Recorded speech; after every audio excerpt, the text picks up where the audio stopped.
fait de l'influence marketing, on est aujourd'hui 40 experts et on met en place des opérations pour le compte de marques qui veulent cibler le B2C, hein, avec des influenceurs, donc des youtubeurs, des instagrammeurs, que ce soit des top influenceurs ou de la micro-influence. Donc on parle d'influenceurs qui ont entre 2000 et 20 millions d'abonnés.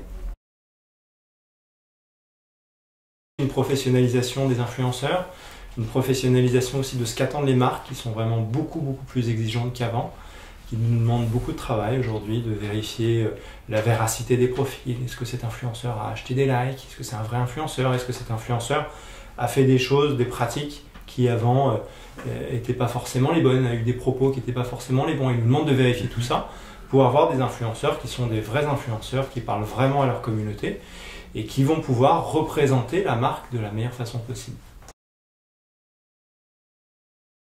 Quand un influenceur promeut une marque, il doit être transparent vis-à-vis de sa communauté. C'est l'article L121.1 du Code de la consommation, en disant que c'est une opération qui a été sponsorisée par telle marque, par exemple quand il a été rémunéré ou qu'il a reçu le produit gratuitement de la part de la marque.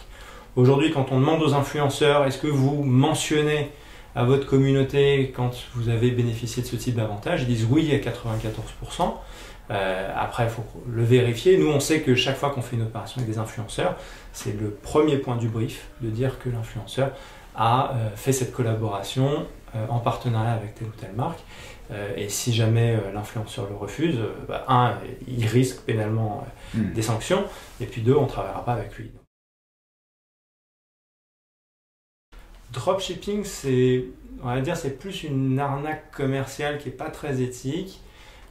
C'est quoi? En gros, le principe, c'est je trouve un produit sur Alibaba à 5 € et puis je vais dire ah, super occasion, ce produit il est en promo, il vaut 100 et je le vends à 20. Donc en fait, c'est une pratique qui se pratique non pas par les influenceurs, mais par plein de gens dans l'e-commerce qui créent des sites de dropshipping en disant c'est une super affaire et en fait mentent commercialement. Simplement, quand on est influenceur et qu'on a déjà du trafic, c'est un petit peu plus facile. C'est vrai qu'il y a certains influenceurs qui ont lancé ce genre de pratique et qui se sont fait retoquer par leur communauté assez vite, puisque c'est ça l'avantage des influenceurs, l'avantage et leur tendon d'Achille, on va dire, c'est qu'ils ont une communauté.